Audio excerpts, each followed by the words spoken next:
Hello and welcome to this session. This is Professor Farhad. In this session, we're going to look at gross income exclusion. Specifically, we're going to be looking at Series EE bonds and education savings programs such as 529 and 530. This topic is covered in an income tax course. It's covered on the CPA exam regulation section and covered in an enrolled agent exam. Now, always, I would like to remind my viewers to connect with me on LinkedIn. I'm very active on LinkedIn. You should have a LinkedIn account for your professional image. And please like my Facebook page as if you are a Facebook user. And also you can connect with me on a personal level on Facebook.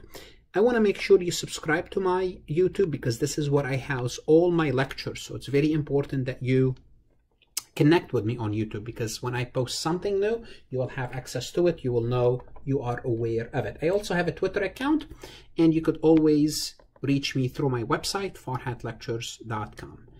Now, I would like to let you know that this recording is brought to you by Jaeger CPA Review. If you like this recording, Jaeger has hundreds of hours of video lectures. If you are a CPA or accounting student, you can supplement your studies with thousands of multiple choice questions with solutions, simulations, textbooks, including a physical textbook, audio lectures for retention purposes, electronic flashcards, plus other. If you happen to use Jaeger, please use my code PMF, where you can get 10% off the best valued course, Help Yourself and Help. We'll be discussing educational savings bond and what's the purpose of educational savings bond. Congress wants to encourage saving for college education. So they want to help make it easier and more encourage parents to save for their children.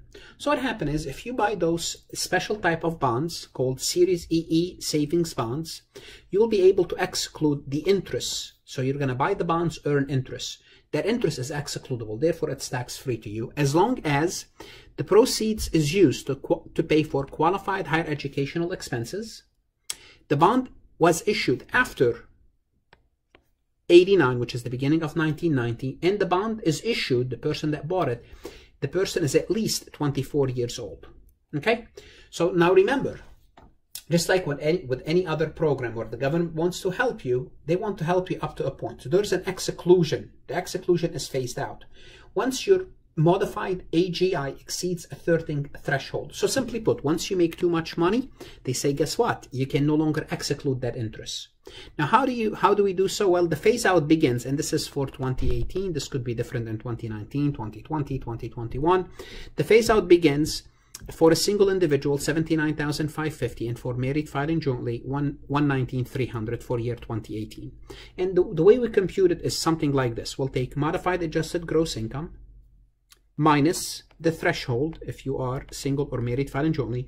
We'll divide this by 15,000, and this is basically the exclusion formula, which we'll see in a moment how it works. Once we compute the amount, okay, the ratio that we'll take this and we'll multiply it by the interest, okay, to find how much you will need to exclude. This is the exclusion formula, okay. And the best way to illustrate this is to work an example.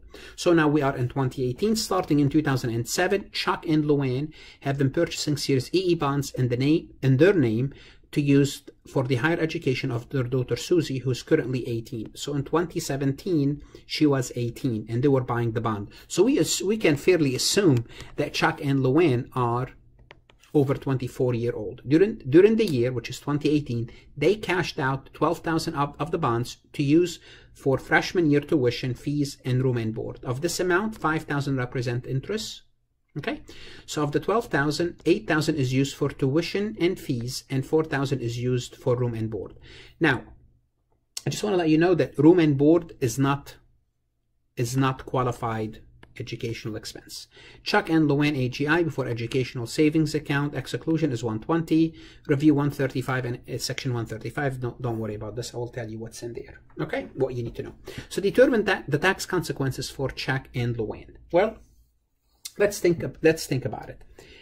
The savings bond were issued to them. They're over 24 years old. Therefore, they qualify. They were issued after 1989, which is in 2007. They also qualify. Now, of the $12,000, first of all, 8,000 is qualified educational expense, and 4,000 is not qualified educational expense. Now, remember what they told us. there are $5,000 of interest. So what we are concerned is with the $5,000. Okay, now remember, the $5,000 of interest is included in the full $12,000. Well, not all of it will be excluded because we are only $8,000 out of the $12,000 qualify. So let's start with this. So we have $8,000 out of the $12,000 qualify. Let's see what this ratio is. Let's see, let me pull the calculator here and we'll work this. So first we'll find this ratio, 8 divided by 12. Oops, 8 divided by 12. So 66% of the $5,000, that's 66% times the $5,000 is the interest that we're going to be potentially excluding, $3,333. So this is the interest. So of the $5,000, $3,333 could be excluded from income, and the remainder will be taxed because the remainder, the money was used for non-qualified educational expenses. Now remember, their AGI is 120, and 120, what does that do? If it's 120, it's gonna exceed 119,300. Therefore, we have to use this formula. Okay, so we're gonna take 120 minus the threshold 119,300, that's equal to 700. So the adjusted gross income is 700 above the threshold. So we're going to take 700, and the formula said divide this by 30,000. This is for married filing jointly. So let's do so. So we're going to take 700. It's going to be a small percentage that's going to be excluded, divided by 30,000. If you're single, you would use 15,000. That's 0.23. So almost 2.3%. 2.3% will be excluded. So 2.3 times the interest times 3,333 times 3,333. So around $78.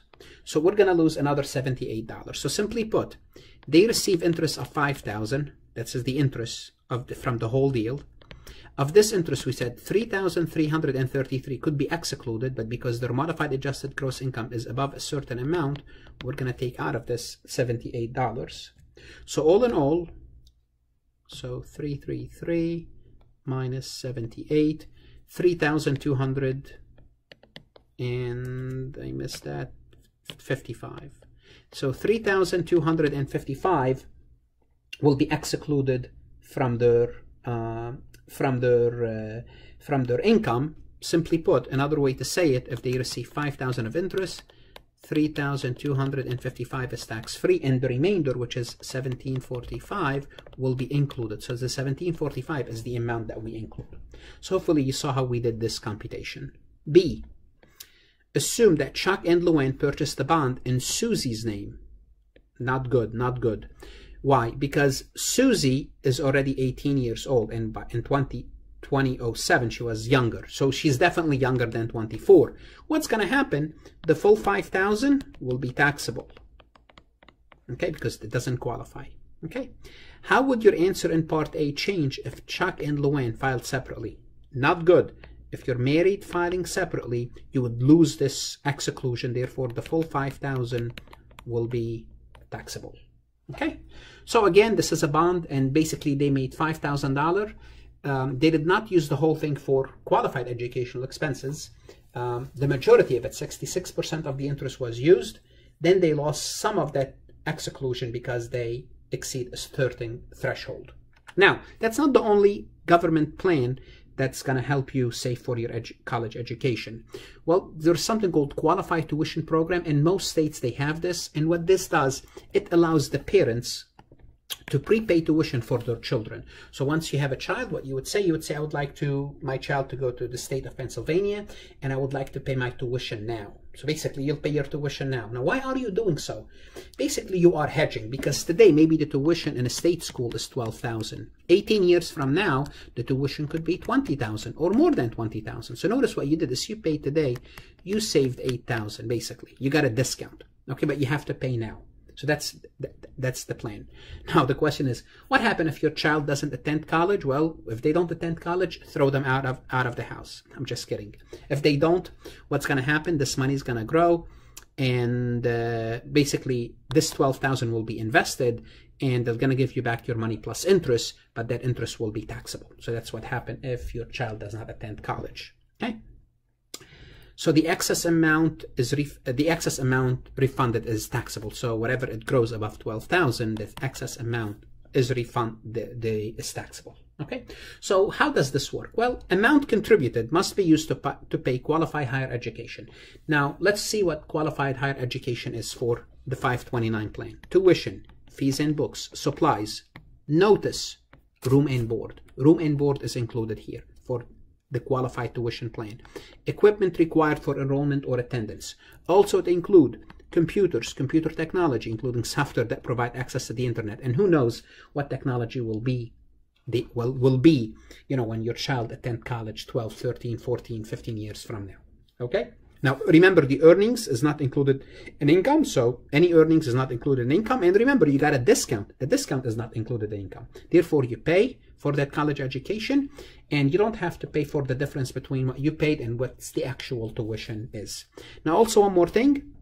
The Tax Cut and Job Acts of 2017 expanded the definition to include tuition for public, private, and religious K-12 school. It used to be only public school, but now you could use that for any type of institution, basically. Well, I'm not going to talk about this, but I have my opinion about this, but I will keep it for myself. Coverdale Education Savings Account, that's another vehicle for parents to save for their kids. Basically, what you can do, you can contribute $2,000 per child. Amount is not deductible, so you cannot deduct this amount right now. But what's going to happen? Income, if it's paid for qualified education expense, it's non-taxable. So what you do is you save money, and any earnings you save on that money if you use it for qualified education expense, it's tax-free. But remember, this $2,000 not deductible today, so it doesn't give you any tax break now. But when you take it out and you earn money on it, the money is tax-free as long as it's paid for higher education. Again, this is called, I believe, this is the 530 plan. The Coverdale is 530. Yes, this is the 530 plan. You don't have to know it, but just it doesn't matter. Now, if you have any questions, any comments, by all means email me. If you happen to visit my website, please consider donating. And if you're studying for your CPA exam, study hard,